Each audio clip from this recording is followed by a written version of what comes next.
अस्सलाम वालेकुम dear student, इंशाल्लाह उम्मीद होगी आप भी बखैरियत से होंगे। जैसा कि अपने रब की तरफ से अदा करदा नेमतों को दोनों हाथों से समेट रहे होंगे और साथ साथ शुक्राने के अल्फाज भी अदा कर रहे होंगे। तो हमारा आपके साथ ताल्लुक़ रहता है केमिस्ट्री के साथ। Chemistry 132 chapter number 5 last time हमने स्टार्ट से यानी 76 पेज तक पढ़ लिया था, जिसका लास्ट टॉपिक था डेंसिटी यानी उर्दू वाले के लिए कसाफत। तो जो नेक्स्ट टॉपिक है हमारे लिए वो दैट इज़ विस्कोसिटी। विस्कोसिटी का मसलन मतलब क्या है? विस्कोसिटी यानी जो एक गाढ़ापन होता है उसको डिनोट करता है, यानी बहाव के दौरान जो माया और गैस के मालिक्यूल की मुख्तलिफ तहों के दरमियान जो मुज़ाहमती असर होता है उसे कहते हैं। यानी कि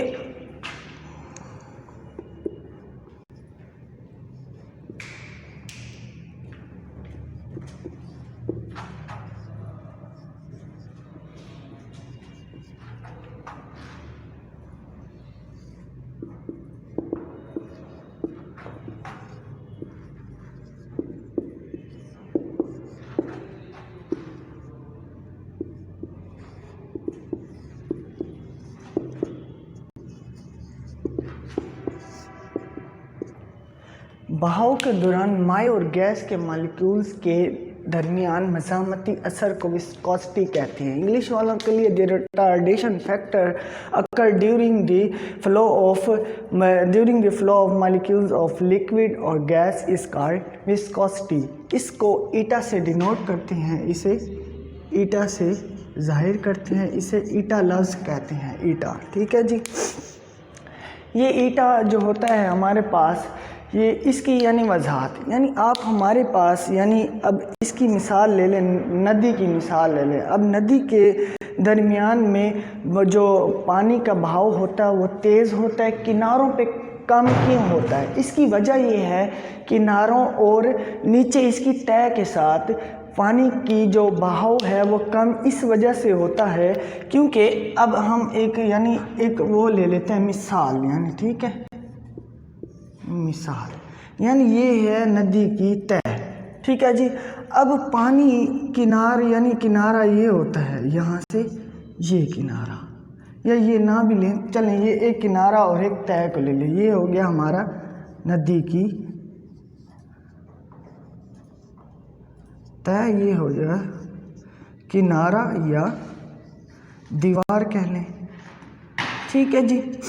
तो पानी यानी इसके साथ ऐसे, यानी ये फिर इसके बाद थोड़ा सा यूँ, फिर उसके बाद कुछ यूँ, तो इस टाइप में यानी पानी हमारा फ्लो करता है।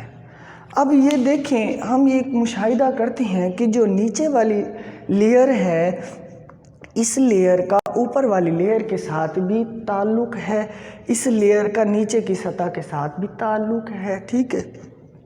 तो इनके दरमियान अब ये देखें, इसका इस सतह के साथ जो फासला है वो कम है, जबकि इसका फासला इसके निस्बत और इसकी निस्बत कुछ ज़्यादा है। सिमिलरली इसका भी ज़्यादा है, इसका ज़्यादा, आगे मज़ीद जो लेयर्स हम बनाते रहेंगे उनका ज़्यादा है। तो इसलिए इसको हम कहते हैं डेल एक्स। ये हमारे पास वेलोसिटी आ गई। सिमिलरली जब हम इसकी बात करेंगे यहाँ से यहाँ तक, तो फिर हमारे पास फासला डेल एक्स, मैं इसको कहता हूँ 1 कहता हूँ, इसको 2 कहता हूँ, तो यहाँ पर वेलोसिटी। तो सिमिलरली जैसे जैसे इसका फासला इसके तह के साथ से यानी बढ़ता रहेगा, इसलिए इस तरह इस तहों की जो रफ्तार है वो भी आहिस्ता आहिस्ता बढ़ती रहेगी। ठीक है जी। तो अब हम विस्कोसिटी के यूनिट पर आ जाते हैं। यूनिट ऑफ विस्कोसिटी यानी द यूनिट। ठीक है जी, यूनिट ऑफ विस्कोसिटी। अब विस्कोसिटी का यूनिट जो होता है CSI निज़ाम के तहत हमारे पास in SI system the unit of viscosity is kilogram metre पर सेकंड, यानी किलोग्राम की पावर पॉजिटिव है, मीटर और सेकंड इसके अपोजिट थे, यानी हम इसको यूँ भी कह सकते हैं kilogram over metre per second. ठीक है, जब इनको ऊपर ले आए तो जबकि नेक्स्ट हमें कह रहा है कि CGS निज़ाम के तहत, ये था हमारा इन SI सिस्टम, इन CGS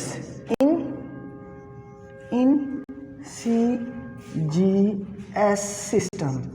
तो अब C हमारे पास सेंटी को होता है, सेंटीमीटर, G ग्राम होता है, S सेकंड, इसमें होता है हमारे पास किलोग्राम, मतलब MKS। CGS मैंने पहले भी बताया था, SI निज़ाम को MKS निज़ाम के तहत भी लिया गया है।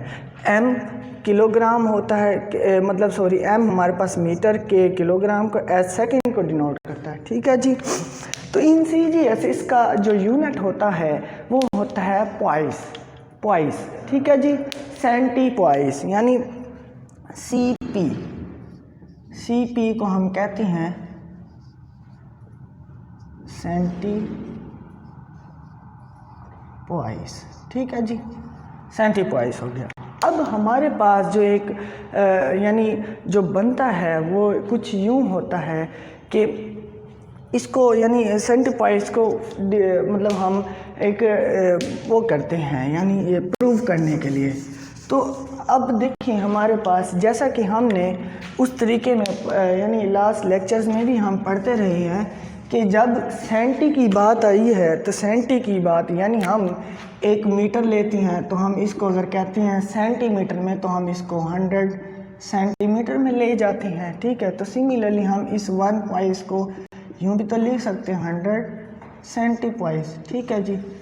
अच्छा जी, अब हमारे पास जबकि इसका जो होता है 1 पॉइस हमारे पास इज़ इक्वल टू होता है सॉरी, सबसे पहले मैं ना आपको विस्कोसिटी के अकॉर्डिंग्स बताता हूँ। हमारे पास जो होती है फोर्स, जो ये वाली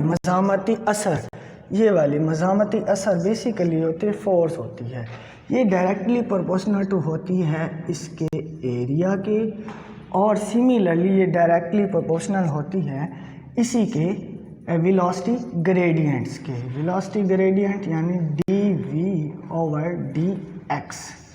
ठीक है, ये ग्रेडियंट को शो कर रहा है, वेलोसिटी ग्रेडियंट।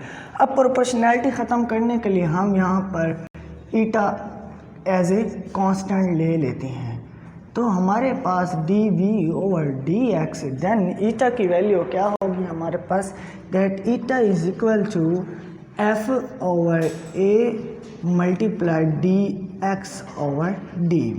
ठीक है जी। अब ईटा हमारे पास यहाँ इस फार्मूले के अंदर F हमारे पास फोर्स है, A एरिया है, dx हमारे पास डिस्टेंस बिटवीन लेयर है जो कि मैंने अभी जो मिटाई थी, यानी ये लेयर्स के between layers and the surface of the canal. तो इसके बिटवीन जो हमारे पास जो डिस्टेंस है वो x है, वेलोसिटी जो इसकी ट्रैवल करने की जो पोजीशन है वो वेलोसिटी कहलाती है। ठीक है जी। अब हम इसी फॉर्मूले के तहत इसको फाइंड करते हैं यानी ये चीज़ अब मैं मिटा ही देता हूँ। तो हमारे पास eta is equal to F/A into dx/dV।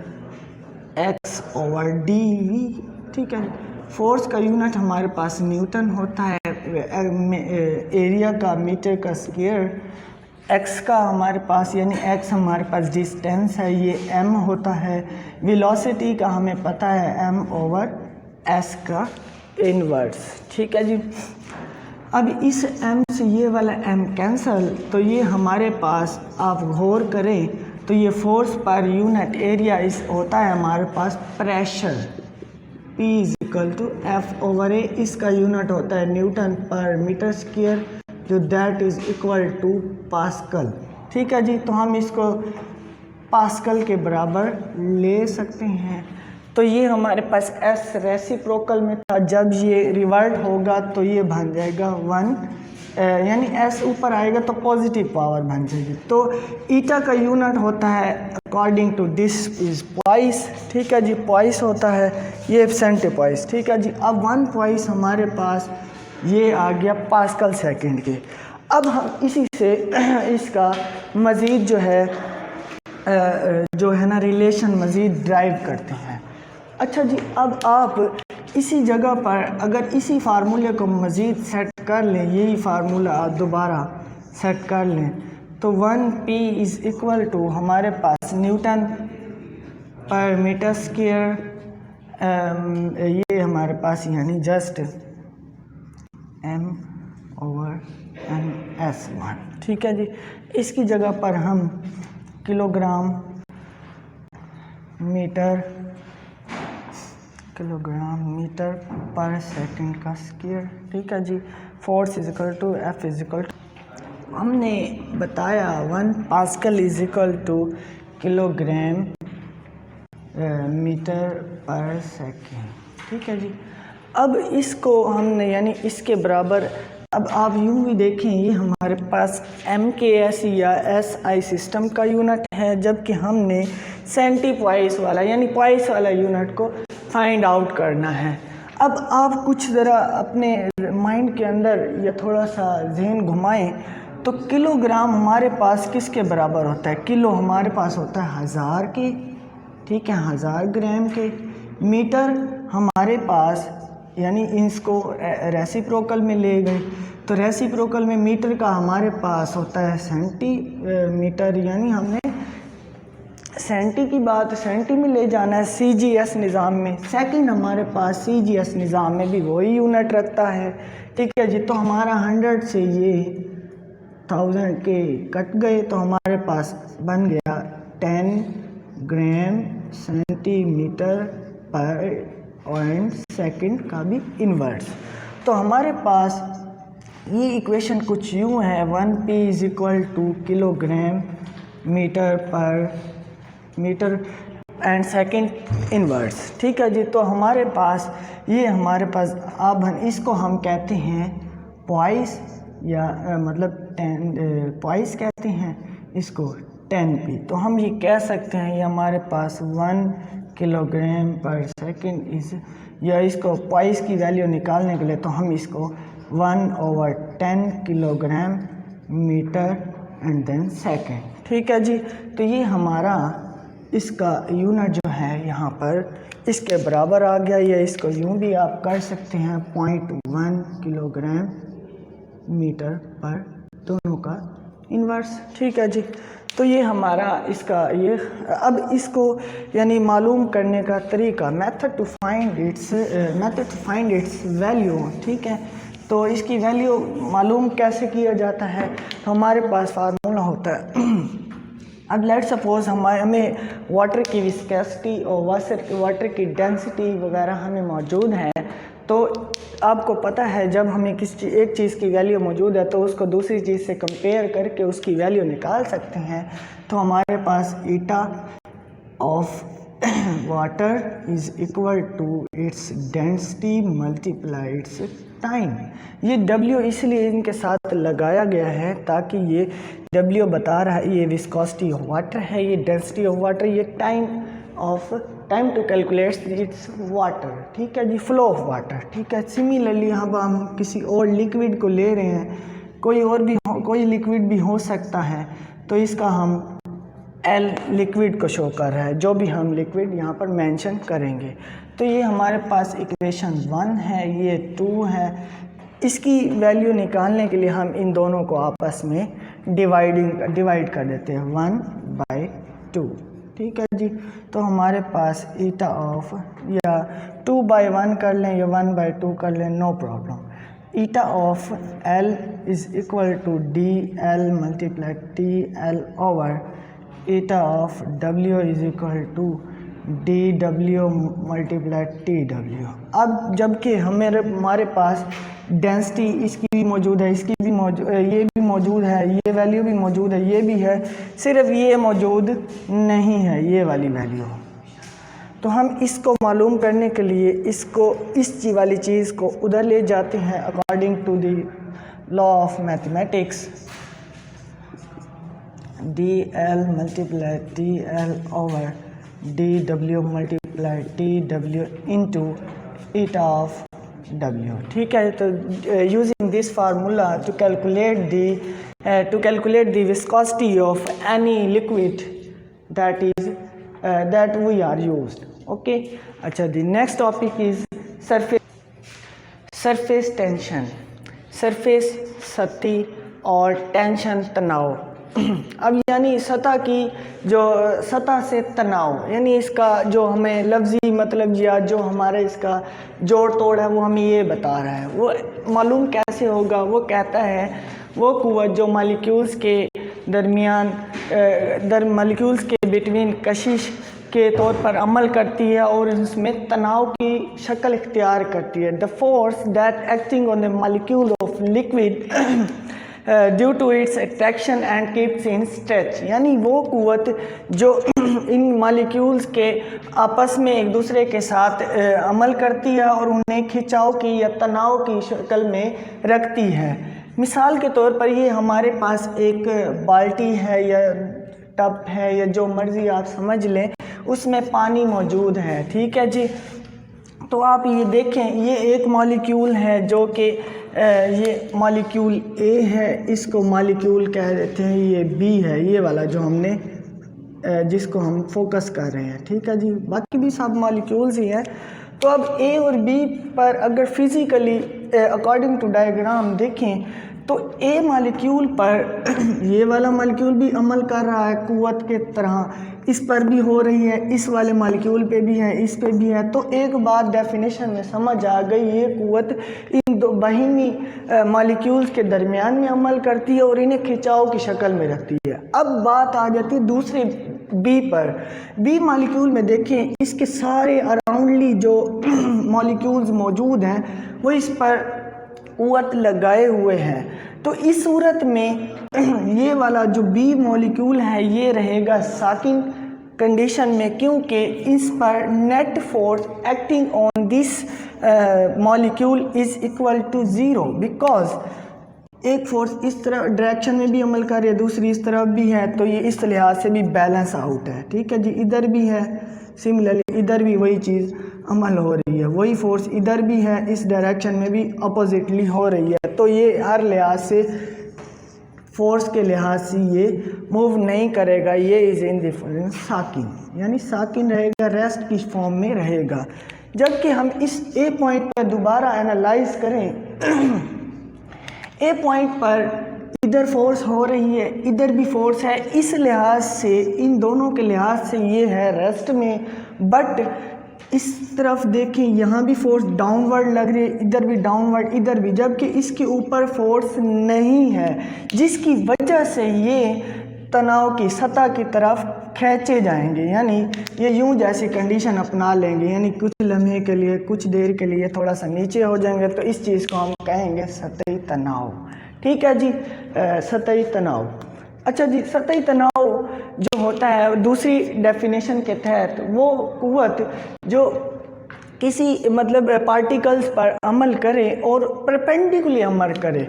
ठीक है, तो इसको हम गैमा से डिनोट करते हैं, गैमा, आर नहीं है, इसको गैमा पढ़ना है, ये है गैमा। ठीक है जी, नेक्स्ट इसके यूनिट्स दिए गए हैं, न्यूटन पर मीटर है इसका यूनिट, जॉल पर मीटर का स्क्वायर भी है, डाइन फी सेंटीमीटर भी है, एंड अज फी मुरब्बा मीटर भी, इसके 3-4 यूनिट्स मौजूद हैं। ठीक है, इसको मालूम करने के लिए जो हम ऑपरेटर्स यूज़, वैसे तो इसके 3 ऑपरेटर्स होते हैं, लेकिन यहाँ जो हम फोकस में लाएंगे वो है ऑस्टवर्ल्ड विस्कोमीटर। ठीक है जी, ऑस्टवर्ल्ड विस्कोमीटर, इसकी डायग्राम आपके सामने मौजूद है। ये एक बल्क 1 है, ये यू नुमा ट्यूब के साथ आपस में जुड़े हुए हैं, ये बल्क 1 है, ये बल्क 2 है, ये point A B and then C. तो इसको यूज़ किस तरीके से करना है या इसको यूज़ करके हमने क्या मालूम करना है? इसको मालूम करने के तरीक़ेकार कुछ यूँ होता है, ए से बी तक पहले आप जो है ना पानी भर लें, ए से बी तक हमने पानी, ए से पॉइंट बी तक पानी हमने भर लिया। अब इसके बिटवीन हमने एक कैपिलरी ट्यूब को रख दिया। कैपिलरी ट्यूब जो होती है एक बारीक पतली सी ट्यूब होती है, ये माए के उतार चढ़ाव में मदद देती है। ठीक है जी, ये कैपिलरी ट्यूब है, इसको मज़ीद आगे पढ़ेंगे। कैपिलरी ट्यूब, अब ए से बी तक हमने पानी भर लिया, अब इसको कतरों की शक्ल में इसके अंदर यानी जाने दें इसके अंदर। तो इस तरह हम जितने टाइम उसका नोट कर लें, यानी हमने वाटर की डेंसिटी का भी हमें मौजूद है पता है, टाइम नोट कर लें कि कितने हमने कतरे इसके डालने हैं, या इसका टाइम नोट कर लें कितनी देर में ये इससे यानी इतने कतरे तादाद में गए।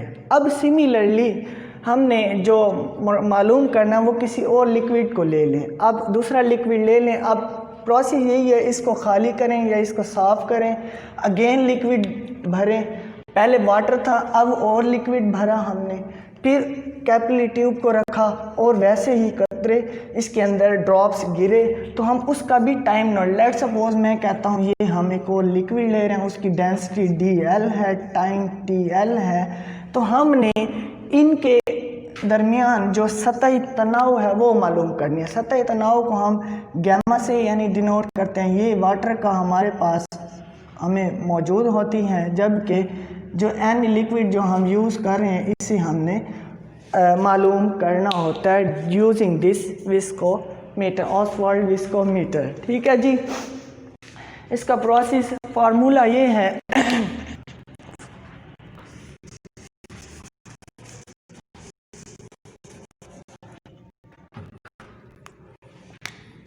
गैमा इज वही फार्मूला जैसा कि हमने विस्कोसिटी मालूम किया था, वैसे ये है eta is equal to density dW and NW, यानी ये नंबर ऑफ वाटर की क्वांटिटी को बयान कर रहा है। जितने हम ड्रॉप्स यूज़ कर रहे हैं, ये हमारे पास surface tension of water and then surface tension of any liquid using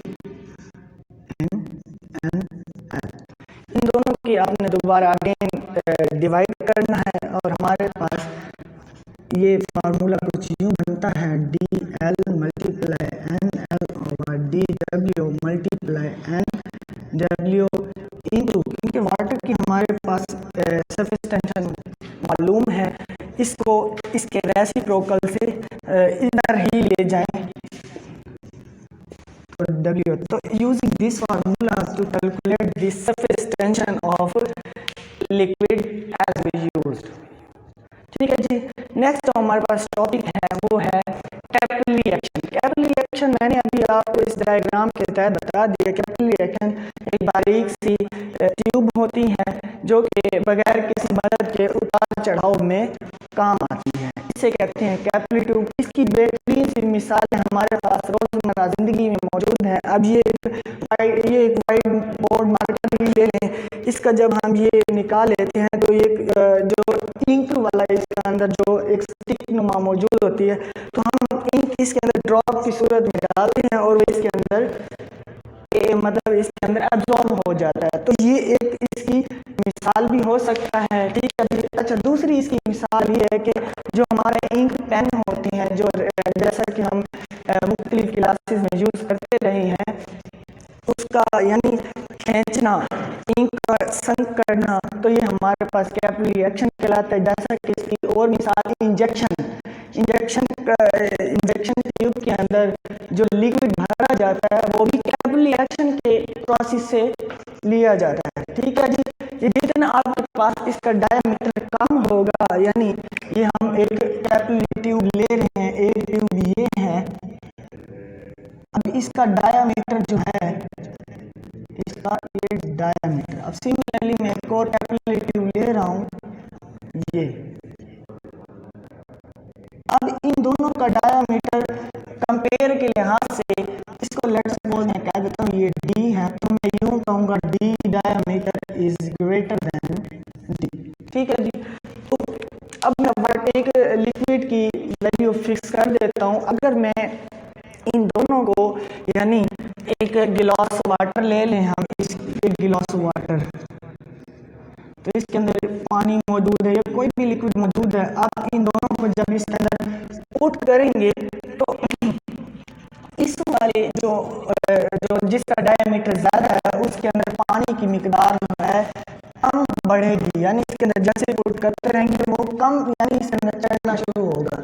जबकि आप इस कम डायमीटर वाले को इस गिलास के अंदर डिप करेंगे या इसके अंदर प्रेस करेंगे तो इसके अंदर तेजी से जो है पानी चढ़ना शुरू हो जाएगा। इसकी वजह ये होती है कि इनके डायमीटर पे डिपेंडेंट होती है। जितना डायमीटर कम होगा उतना इसके अंदर पानी की जो तादाद है वो ज़्यादा जाएगी, जितना डायमीटर ज़्यादा होगा उतनी पानी की चढ़ने की मिकदार जो भी ना कम होगी।